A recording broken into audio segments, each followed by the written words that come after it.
Welcome everyone to our last of the page masterclass event for the 2021 calendar year. Say hi and tell us where you're joining us from.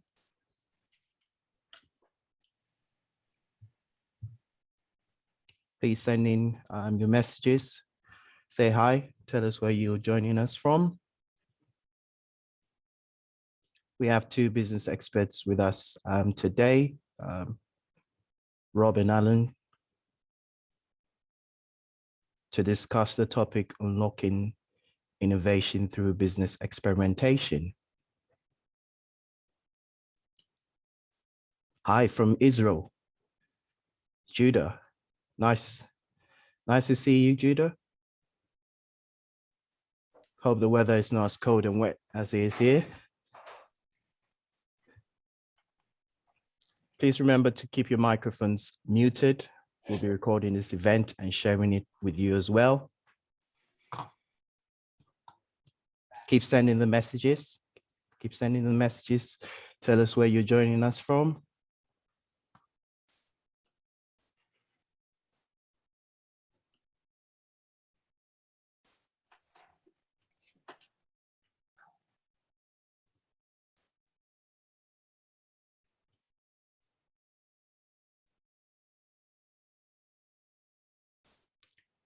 Again, please remember to keep your microphones muted. We'll definitely be recording the event and sharing it with you after the right after the event.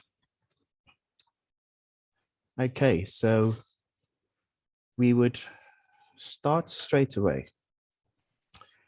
So welcome everyone to our Off the Page masterclass event run by Kogan Page. For those of you who don't know, we're an independent publisher of business books and content, and we've created these events to bring key topics to life. My name is Gabby. I'm a senior marketing executive at Kogan Page and will be hosting this event. Today we have two special guests in the persons of Rob, James and Alan Watkins to discuss the topic unlocking innovation through business experimentation. Please note that this event is recorded, so we can share the recording with you after the event.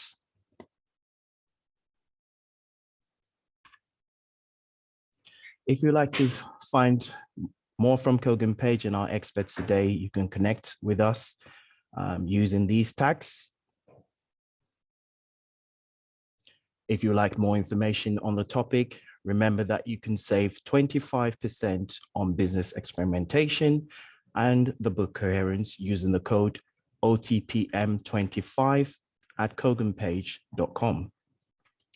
Now some few housekeeping rules. Please post your questions in the chat. We'll be doing a Q&A at the end, but also picking up questions throughout. So if you do use the chat, please send the message to all panelists and attendees so everyone can see those questions. And please remember again to keep your microphones muted. So a little bit about our experts today. Rob James established his own leadership consultancy back in 2003 after some senior roles in executive development at PwC. In this practice and as a program director at London Business School, he has worked globally across many industries using experimentation to create greater value for businesses. Alan Watkins, our other expert today, is CEO and co-founder of Complete, a consultancy specializing in developing exceptional leadership through individual and team development. A physician and neuroscientist, he has been a coach to many top CEOs and business leaders around the world for over 25 years, bringing the latest approaches from neuroscience, physiology, and systems theory to the human performance challenge. So now over to you, Rob, for your presentation. I'll stop sharing and you can share your slides.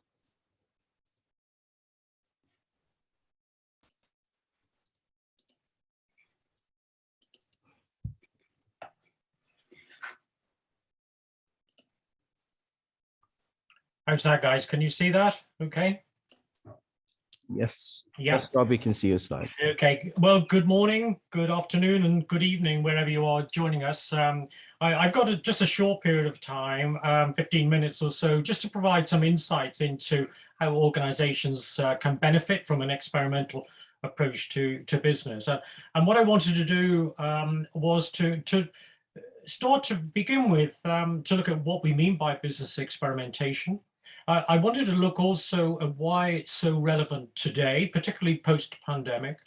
And then I wanted also to look at why organizations find it so difficult, and then perhaps give some clues as to what innovative organizations do. So a short period of time, but hopefully we'll get some insights from that.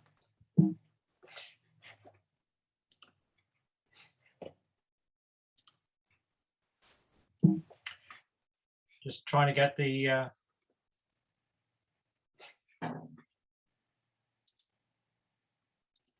okay, we're away. So what do we really mean by business experimentation? Well, it's new, and yet it's not new. Of course, it's new in terms of the last 10 or 15 years we've been talking about it, but it's not new because it's been around for millennia. I mean, ever since merchants have traded, they've tried to sell their wares in different ways to attract customers and beat the competition. So it's been around for a long while, but the way we look at it is that it's a methodology and a management tool. It's a methodology in terms of a process, and in the book we talk about a 6-step process, which has really been derived from design thinking. And then it's also a management tool. And how do we use it? Well, we use it all the time for looking at new and different ways of solving problems, to explore and indeed exploit opportunities. And also, experimentation is a great way of making much more informed strategic choices by, for example, making experiments around discrete areas of the business rather than big bang rollouts. But I don't want you to think about it as being a mechanical type of process, because it's a lot more. It's a much more about attitudes and behaviors. And Alan's going to be talking a little bit more about and provide some insights into that after I've finished. But I really want you to think about it as being very much around the attitudes and behaviors as well. So what do we mean by business experimentation? Well, there's a big spectrum of experimentation. If you look at the left-hand side of the slide, the bottom left, this is the very simple stuff. This is the stuff that you're doing on a daily basis almost, just trying out new ways of doing things. I've just shown an example here where it would just be a supermarket perhaps positioning its products in a different way to attract customers, or indeed, over the last 10 or 15 years, we've seen an exponential rise in online experiments. A company like Booking.com, for example, runs around about 25,000 experiments every year. And these are the let's try it and see type experiment. It's the sort of thing that can be done very quickly. It doesn't cause any disruption.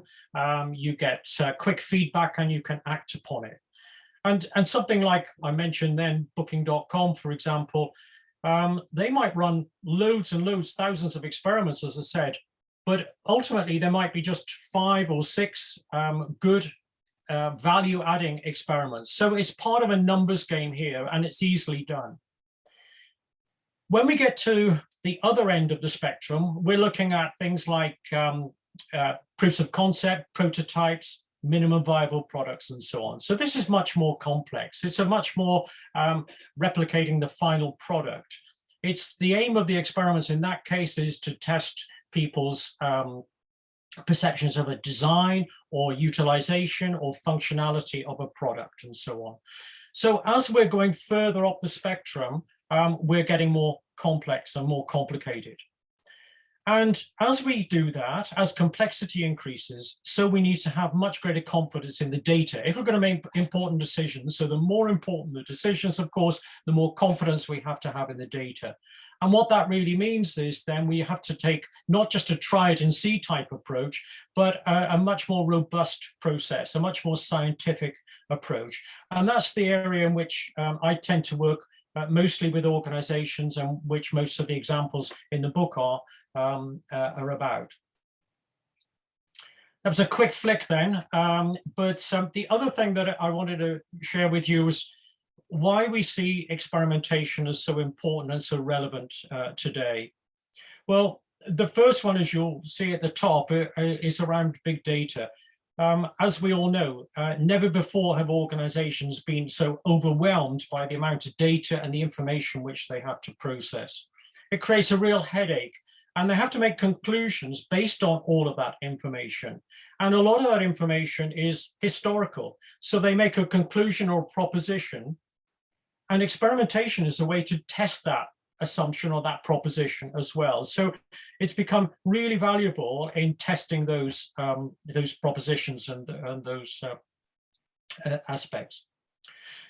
The other thing I wanted to pick out here was around how experimentation is featured during the pandemic, and it's been interesting to watch that, because in the absence of immediate answers to questions, and in the absence of precedents from which to learn, and where experience has not been able to answer those problems, organizations have been almost forced to improvise. They've been forced into look at new market segments, to look at new business models, to look at new delivery channels, to look at new supply chains, and so on and so on. There was a survey last August, in the US, which looked at nearly 700 SMEs, small to medium enterprises, and 92% of them had fundamentally changed their business model as a result of it. And it meant an experimental and improvisation type approach. The next one down I wanted to pick out was what that has done also has given organizations an opportunity to recalibrate. By having that experience of improvising, of trying new things, it's almost sparked even more ideas. That's not been the case in all of the times, and I'll explain that a little bit later on, but it has provided people and organizations with the opportunity to recalibrate. As Gabby mentioned, I also work at London Business School, and I can guarantee that the first conversations that we have with businesses and organizations that come to us is two words will stand out. One is agility and one is innovation. And with experimentation, there's a real opportunity for strategic agility. And I sort of alluded to it, hinted at it earlier on, because rather than go for a big bang strategy rollout, there's an opportunity through experimentation to test new products, test new services, to test new supply chains, test new delivery channels, and so on, and to do it in a discrete way or a specific part of the business in which the costs are reduced, the risks are reduced, and the resources required are reduced. So it's been really useful in terms of an agile approach to strategy development. And the final one there on that page is around innovation. One of the things that we find as people undertake experimentation in their businesses is it creates challenge for them. A lot of the time people feel uncomfortable with the ambiguity and the complexity and the uncertainty that an experiment brings to the table. But one of the reasons why we use it a lot as LBS as part of the education element is that by using experiments almost as a metaphor for the bigger, wider VUCA world, the volatile, uncertain, complex, and ambiguous world, it allows people to develop behaviors in that setting, which allows them then to transfer them to the real world. So there's a lot of things going for experimentation, and particularly as we emerge from the pandemic. But if it's that good, why does business experimentation seem to be so difficult? There are several reasons, but there are two specific reasons. One is around an organizational dilemma, and I'm going to be talking about that. And the other one is about behavioral change and behavioral dilemmas. And Alan will be providing some even more insights into that. So if I look at the organizational dilemma, What we're looking here is at what I would call a traditional setup for an organization. Here we have corporate ambition. It'll be framed in vision and mission statements, and then it'll be cascaded down and through the organization, across the organization in terms of strategic imperatives, strategic enablers, strategic priorities, and so on. And of course, as part of that process, then we're going to be measuring it, then going on to see where the gaps might be or to reward people for achieving targets. And then we move around to the corporate ambition and so on. But on this side, what we're looking at is that an organization is relying on the basis of an assured and confident strategy, and that will be tweaked and adjusted as we go round. And we talk about this as the planning and control loop. And most large organizations will have a large element of this. But what I wanted to talk to you about was the dilemma here on the other side. Because on the other side, this perspective brings the premise that our strategy might be flawed. It requires us to ask questions of ourselves. It asks us to take a perspective of the client. So what are the client's needs and problems and opportunities? And what do they face?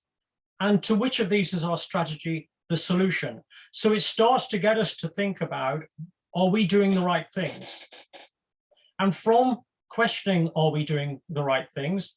It starts us then to think, well, perhaps we could do this. Or wouldn't it be interested if we did this to achieve that objective with that client, and so on.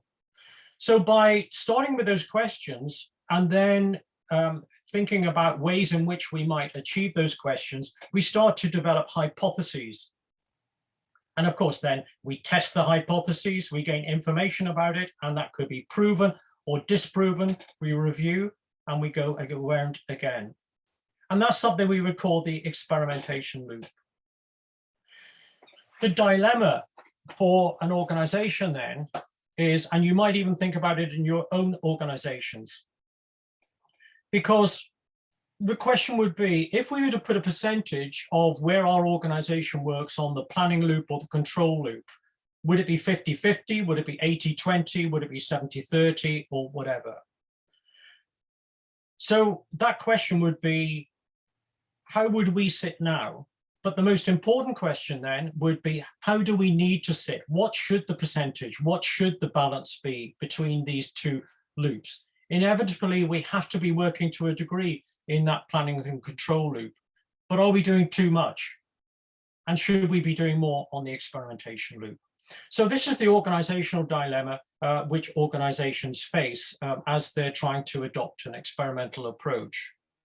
And what I wanted to do, just to finish off with my part of it, was to talk about some of the characteristics that we see in innovative organizations. In other words, those organizations that have got that balance right. I'm not going to go through the whole of these things, but there are a few I'd like to pick out.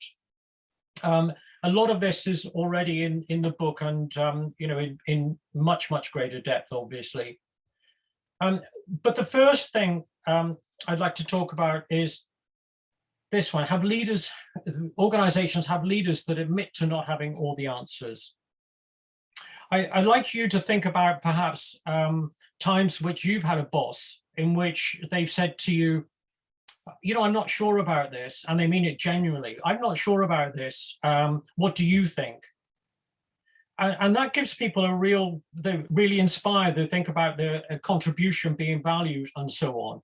And the leader is not afraid to admit vulnerability to a degree. And that creates a very, very healthy environment in which people feel happy to contribute and are encouraged to question and encouraged to challenge. I picked out another one here about seeing failure as part of the learning. Most of the organizations I speak with, some admit that it is an issue, but a lot of people say, oh yeah, we accept learning. We deal with failure and we accept and so on. A lot of the time that's paid lip service, and a question I would ask to you guys is, if that's something that's said in your organization, is it really true? Because quite often when you actually get to the weeds, it doesn't always illustrate itself when we're working on a daily basis. The other one, and the final one, so no, it's not the final one, it's the second to final one. But the issue around best practice, it's interesting, people talk about, you know, they're trying to achieve best practice or following best practice and so on. But in an innovative organization, that's seen as the starting point and not the end game. Because let's face it, best practice is something that is achieved or can be achieved by everybody. There's no competitive advantage in that. It is simply the starting point. So what innovative organizations are doing are thinking about the new practice, which then might then become the next best practice, but at least they're at the head of the game. The final point that I really wanted to pick out before I hand over to Alan is linking into his part, because I mentioned earlier on about the mindset, and the organizations, the most innovative organizations that are able to move towards that, more towards that right-hand side that we talked about there, are those that promote and really encourage experimental behaviors and mindset. And what I mean by that is to encourage people to be curious and to inquire, to encourage people to challenge the organizational norms, the status quo. Almost, I said in the line above about disruptors, being positive disruptors. These are people that are comfortable with ambiguity. These are people that accept that perfection is ideal, but it's not always a virtue if things can be done much more quickly. And also to not jump to a solution, but to explore more options for solutions, to make space for creativity, rather than getting the result which may work, but may not work. So I'm happy then to expand on some of these or any other part of the slides after we've spoken. But right now I'm going to ask Alan to continue to talk around the behavioral aspects of it. Thank you, Rob, and hello and good day, as the Australians say. That saves me saying good morning, good afternoon, good evening. I just give it a good day. It seems to cover all of the options wherever you're listening in the world. I'm going to just share 3 slides and 3 ideas for you today. And if you are curious about anything I say, then there's more in the book I wrote, Coherence, the Science of Exceptional Leadership and Performance. So the first thing is really picking up from what Rob said about exceptional leadership and exceptional innovation and thinking. We have to think about thinking. So if we look at the human system, and as a physician and neuroscientist, that's often my start point, most of us are interested in getting better results. So when we've worked with CEOs, often the results they're looking for is better financial performance. When we've worked with elite Olympic athletes or professional soccer players or whatever, they want to win the game. When you work with school children, they want better academic performance. It doesn't really matter what type of performance you're trying to improve. All of it is driven by what we do. So if you don't change what people do, you won't change the outcome, you won't change the result. So behavior is the final common pathway to achieving a different result, which is why society is obsessed with antisocial behavior and corporations that are obsessed with leadership behavior. You don't change the outcome unless you change the behavior, but most people have realized changing behavior is not easy, partly because it's really determined by things you can't see. So below the line, there is a bunch of stuff that determines whether people do or don't do anything. And first and foremost, whether people do or don't do anything is determined by how they think. So this is the knowing-doing gap that Mary spoke about in the chat. So if you want to change behavior, you actually have to change thinking. But let's imagine I had time to tell you how to do that. How do you change the way that people think? it wouldn't be enough to change the outcome. Because actually what we think and how we think it is driven by something more fundamental in the human system, and that's how we feel. There is, of course, a reciprocal relationship between thinking and feeling, but the dominant player is really feeling. And any good marketeer will tell you this, that if you really want to change what people think, you have to change what they feel, which is why this upward arrow is much bigger than the downward arrow. So if you can change how people feel, it will change how they think, and they'll buy differently, or they'll engage differently, they'll do something differently. But that's still not enough, because there's something even more fundamental in the human system determining how we feel, and that is our raw emotion. Now, most people don't make the distinction between feelings and emotions. They are different phenomena. In fact, many human beings, including medics and scientists, don't even make the distinction between thoughts and feelings. So if you didn't make a distinction between thought and feeling, you certainly won't make a distinction between feeling and emotion. These are different phenomena. So if you really want to change the result, you have to change behavior. To change behavior, you have to change thinking. To change thinking, you have to change feeling. To change feeling, you actually have to change emotion.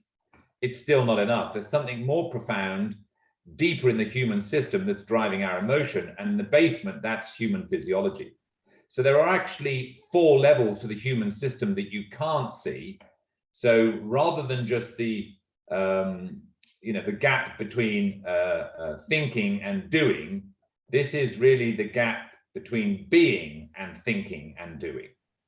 So let me just explain. All performance, whether it's exceptional or not, starts with our physiology. So physiology is just streams of data. As you're listening to me talk, you're getting a signal from your stomach right now, telling your brain that you've got caffeine on board, or tea on board if you've just had a cup of tea or coffee. That goes up the nerve channels and informs your frontal cortex about what's going on. That's a piece of physiology. So all our bodily systems generate data streams of physiological data in the form of electrical data, electromagnetic data, chemical data, pressure waves, heat waves, sound waves, light waves, and so on. And every bodily system does that. And if you take all of that data, all of those data streams, those physiological data streams from every single bodily system, that's essentially what an emotion is. It's all about energy, E, in motion. And once you realize that, once you realize what an emotion really is, it's just raw energy in motion, you now know more than most physicians and most scientists. Because most of them are confused. If you ask your GP what an emotion is, he'll give you a definition that sounds a bit like a feeling. Emotions and feelings are not the same thing. Emotions are just the raw energy in motion. Feeling is the awareness in our mind of that raw energy. So the energy is there every single second of every single day. So all human beings have emotions, even men, every single second of every day. But we don't all have feelings. Feelings are the awareness in our mind of the emotion. So if I can use a metaphor to explain that, your body is like an orchestra. Now, clearly, the heart would be the string section. The gut, maybe that's the wind section. And the liver is the brass section. The kidney is the percussion, and so on. So every second of every single day, your body is playing a tune. That is the emotion. But knowing which tune, that is the feeling. The awareness of which tune. Now, if you don't tune into the emotion, if you're not feeling that data, then all of this noise and turbulence in these bottom 2 levels will alter 2 things about your consciousness. It will alter what you think and how well you think it. So it'll alter content and quality of your consciousness. So if you want to outthink the competition, you first of all have to get control of these bottom levels. Because if you don't have control of these bottom levels, then some days you'll be thinking brilliantly and performing exceptionally, and other days you won't be able to do that. Why? Because your biology, your physiology, and your emotional state is in turbulence.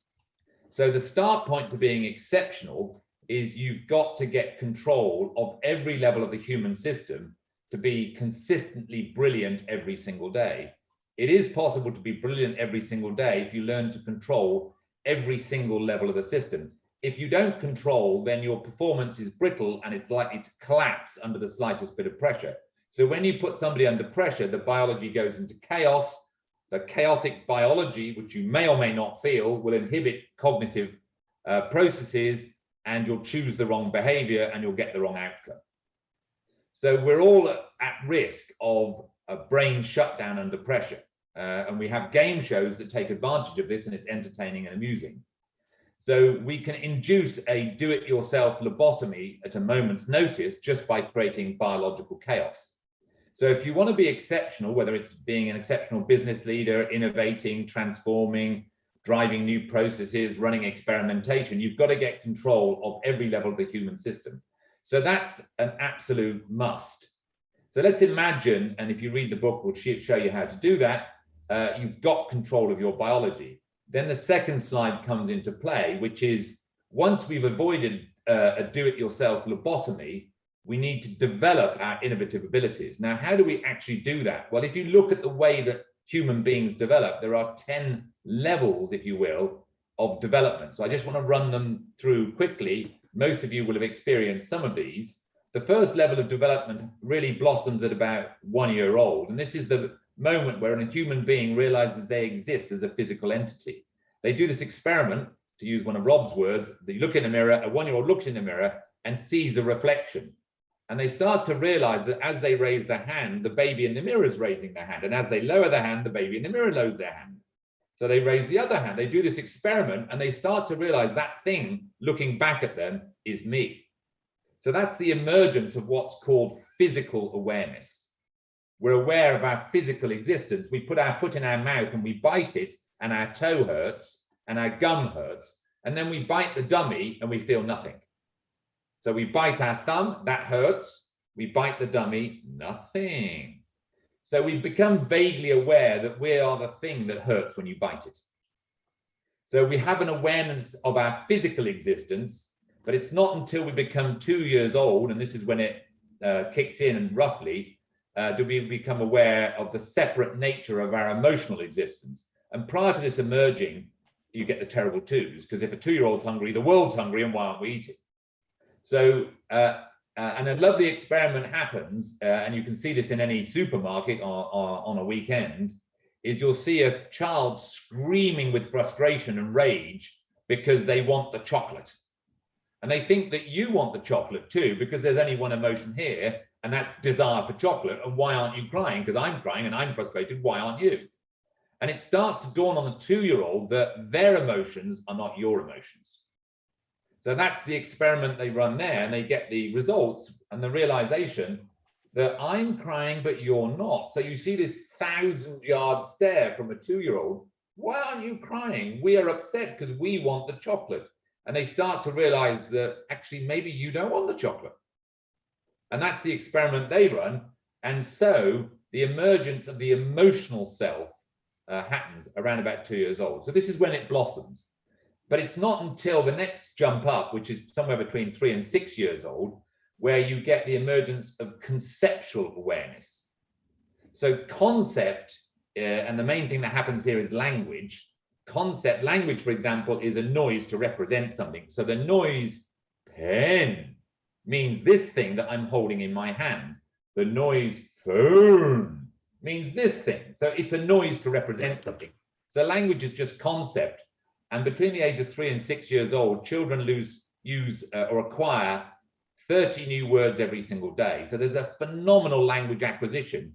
And then children start to make sense of the world as they label everything: dog, ball, cat, mum, dad, window, floor, all this kind of thing.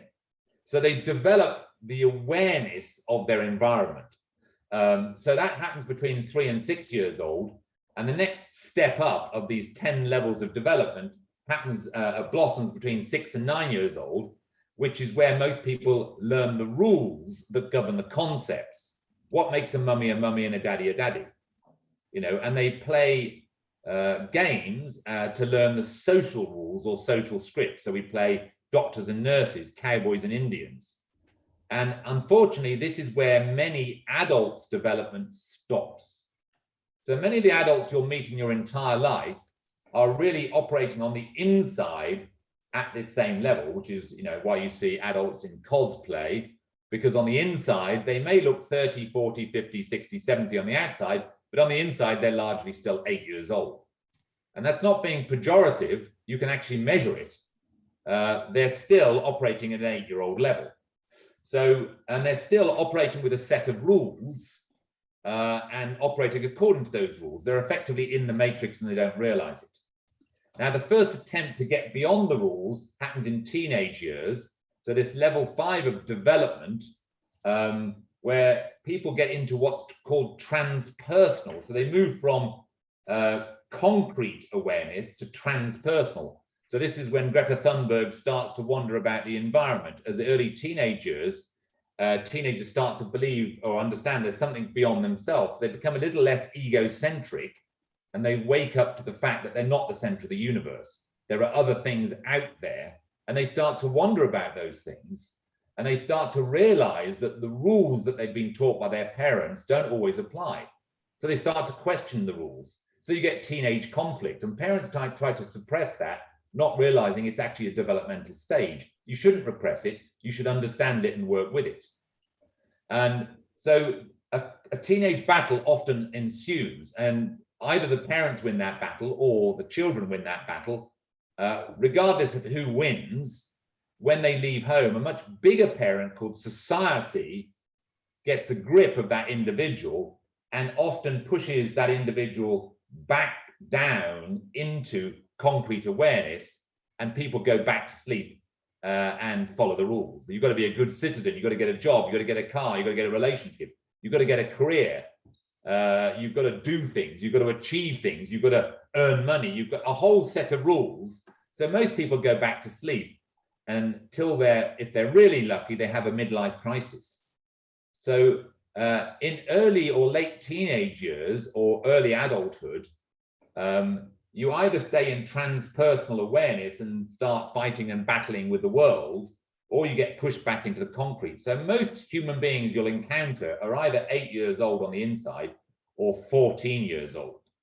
Because to get beyond transpersonal, you have to navigate level 6, which is beyond this level 5. Now that's not easy, and you usually need to work with somebody who understands the 5 levels I've not shown here. And again, if you're interested, it's all described in the book, and you can understand what you're truly capable of and the levels you're yet to unlock. Most adults, particularly CEOs and people in the C-suite, don't even know these levels exist, so they haven't unlocked it.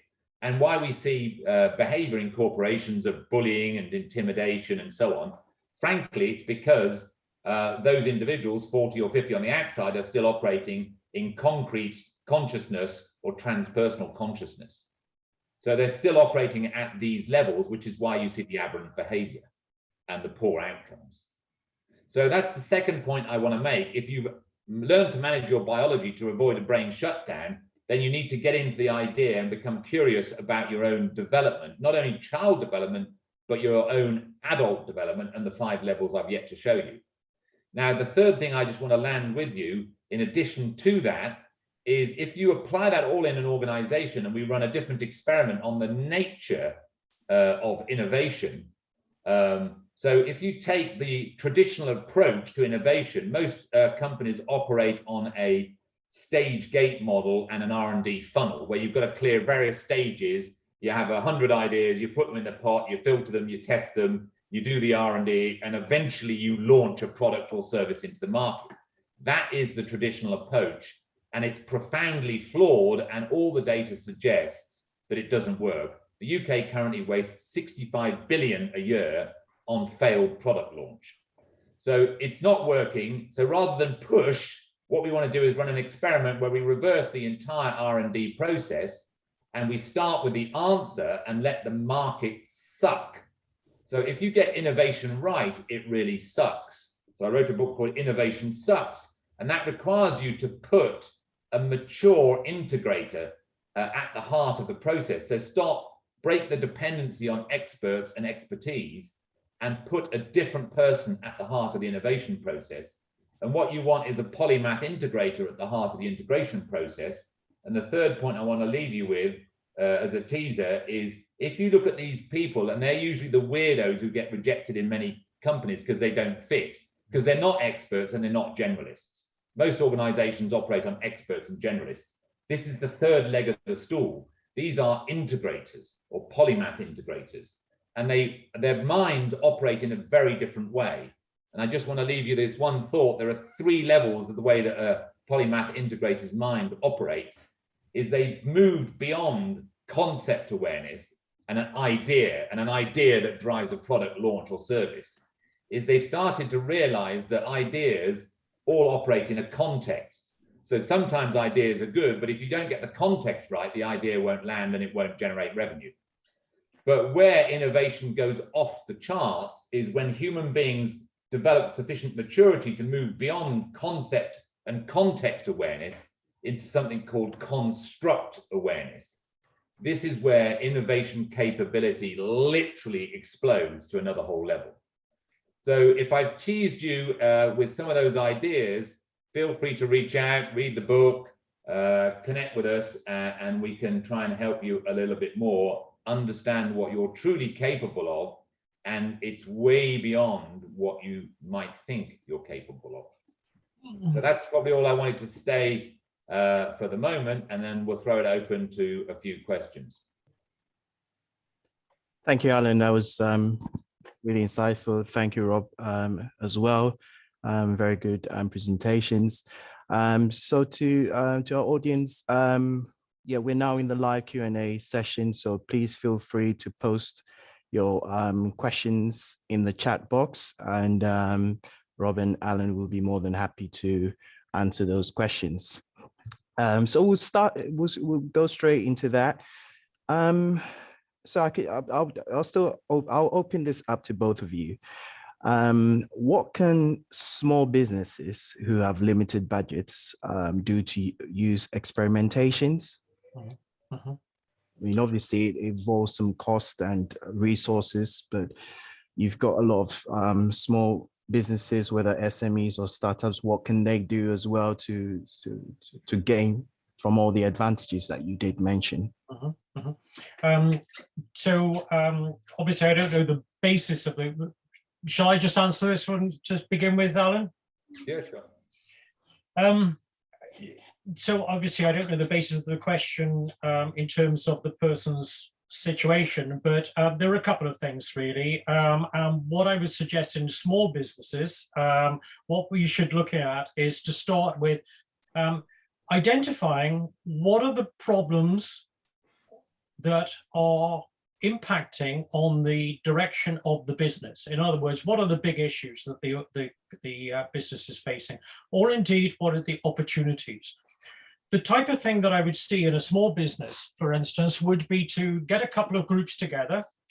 So let's try and put it into some sort of context. Let's just say it's a small business of 50 people, say a manufacturing business of 50 people.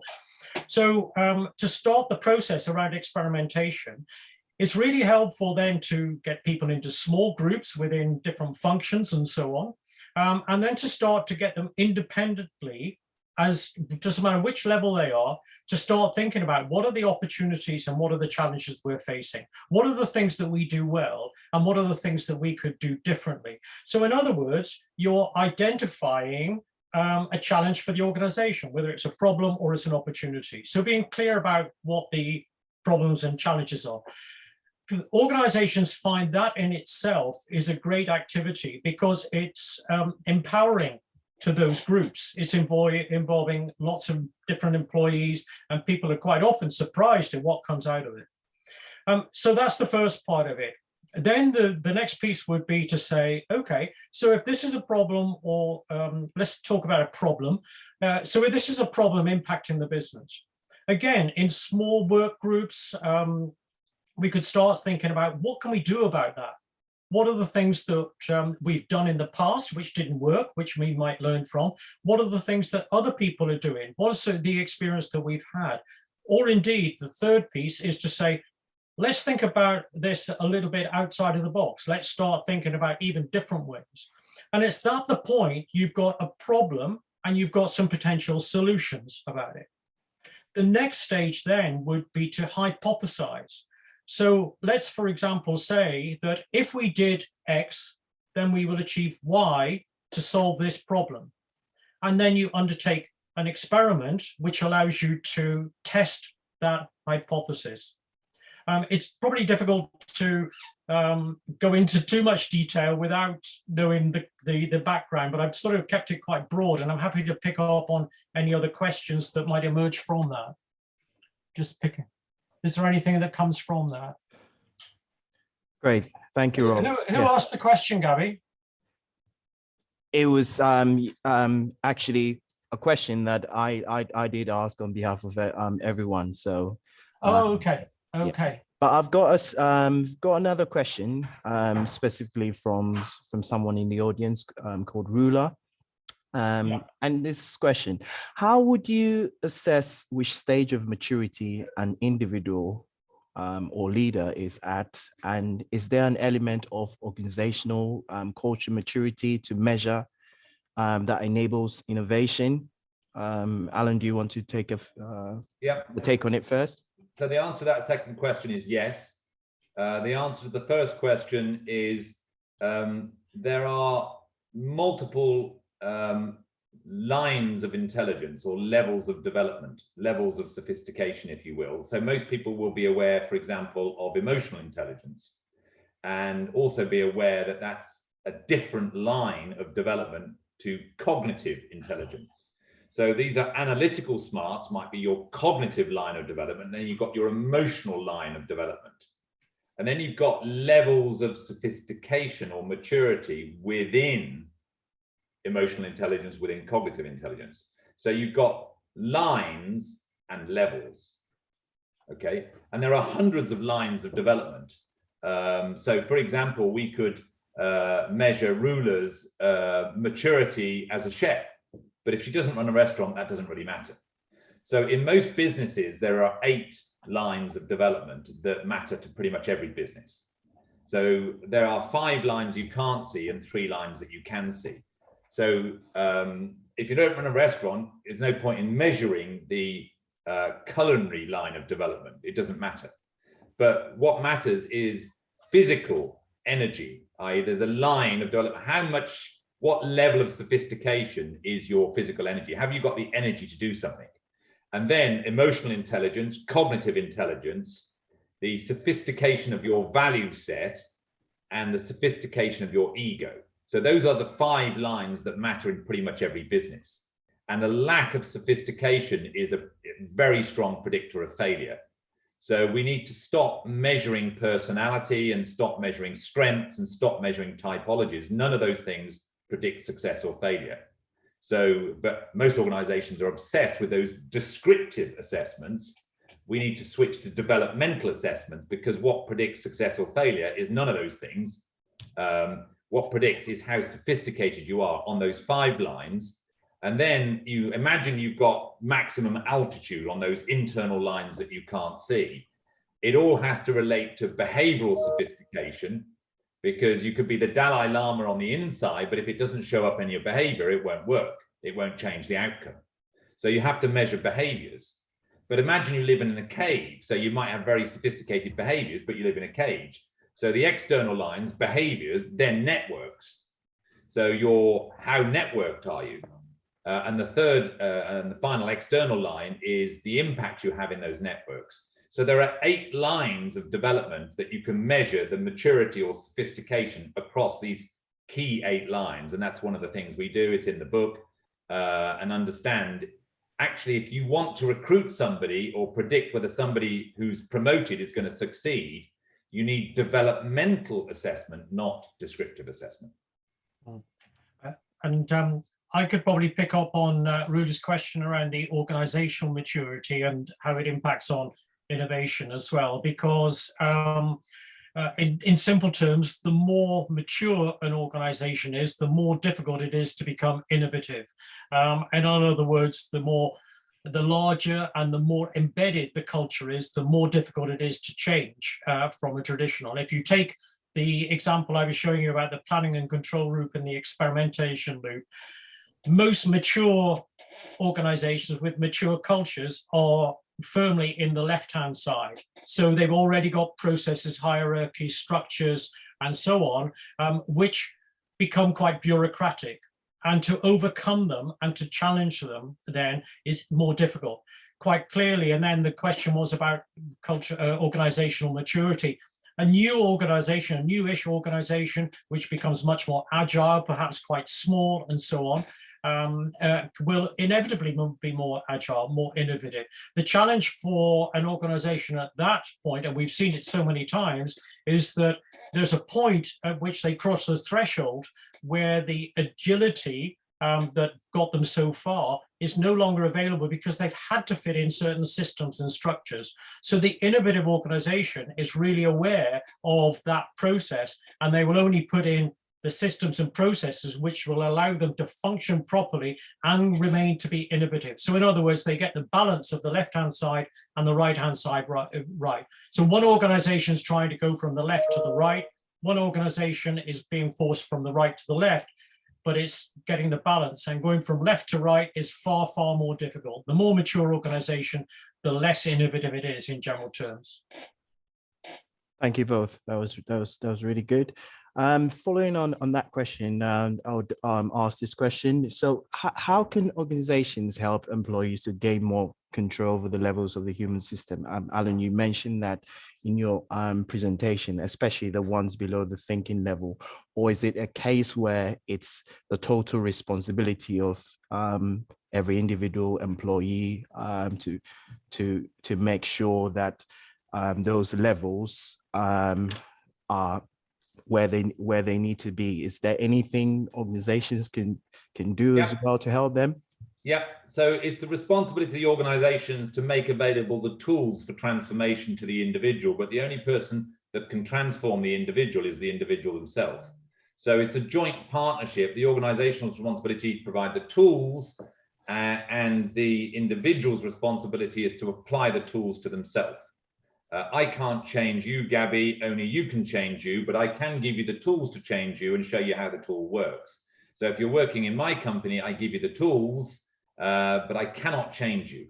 So I should stop trying. I just need to excite you about the possibility of change and give you the tools to change. The only person that can change you is you. So it's joint responsibility. There's an individual responsibility, there's a corporate responsibility, and they both have a role to play. Great, thank you, Alan. Question from Mary. Fear is an emotional energy that is an anathema to innovation. So why do corporate leaders not see their accountability in sustaining or perpetuating pandemic fear? And how is it working in opposition to all their innovation efforts? So two-part question. Let me answer the second part first. Is how is it working in opposition, which is when somebody is in a state of fear, their biology is in chaos, so chaotic biological signals come up and into the brain, shut off their frontal cortex, and they have the DIY lobotomy. So biologically, fear induces a lobotomy, and you lose quality thinking. Why do leaders perpetuate panic? Well, it's because leaders are operating at the level of a 6-year-old or an 8-year-old or a 14-year-old and haven't yet woken up to the counterproductive nature of the perpetuation of their panic. If you look at the neuroscience of it, people are much better quality thinkers and much more innovative when they're in a state of positive emotion rather than negative emotion, right? So leaders could transform their system if they started to help their individuals and teams and the workforce at large to develop the control of their own emotional state, so individuals could maintain, despite the threats around them, despite the pandemic, despite hearing the global stress report called the news every day. If human beings could maintain a positive emotional state in the face of the difficulty. So that's one of the responsibilities of leaders. But of course, if the leaders themselves are not awake, if the leaders themselves are in panic or fear, that won't even occur to them because their own brain is shut down by their own fear. So once leaders wake up, one of their responsibilities is to help other people, particularly their employees and their workforce, also wake up, to help them realize there's a great deal that we can do to unlock our real potential, all of which is hampered if we perpetuate fear. Right. There's a couple of questions here, one from Rebecca and one from Rula. I'll sort of have a go at answering Rebecca's, and Alan might want to chip in around the psychological safety piece. But Rebecca, you asked about what are organizations doing to create the space around innovation. Lots of organizations, and particularly big organizations, quite often decide that innovation is going to be put under a badge of an innovation center or a center of excellence, or sometimes they call it a creativity factory and so on. And in my view, that doesn't really work, because what it's doing is outsourcing innovation to another part of the business, and it doesn't really impact on the culture. I think, and I'll hand over to Alan in a minute about the psychological safety piece, what organizations should be doing to create the space is leaders taking it upon themselves is just to take a couple of hours a week, for example, just to say, right, let's get together. Let's start thinking about the things we do well, the things we don't do well. What could we do better?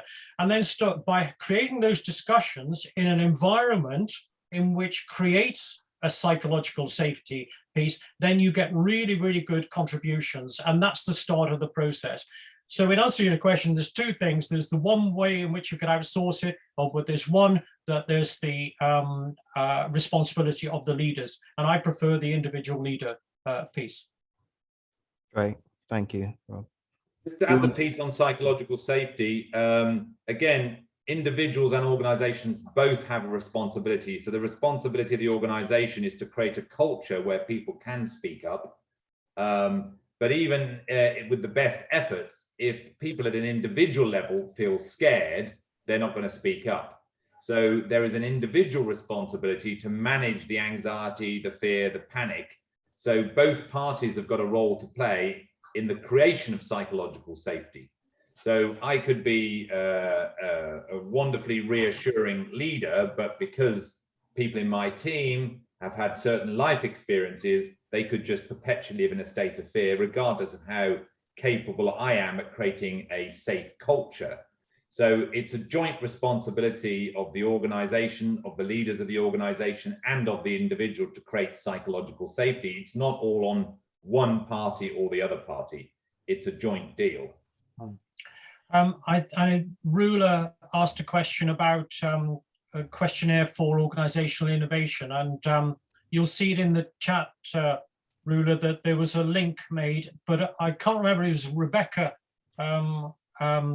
mentioned it earlier on, but essentially there are a couple of questionnaires that you can access through Kogan page about to measure how innovative is your organization and how innovative are you, and you can access them through Kogan page. If you need any assistance with that, then I'm happy to do so through email. Okay, with that, just following up on that, if you log on, get on the Kogan page website, you can type in the respective book. Right beneath the image of the book, there are a few tabs there. Click on the supporting resources tab and it will all be there.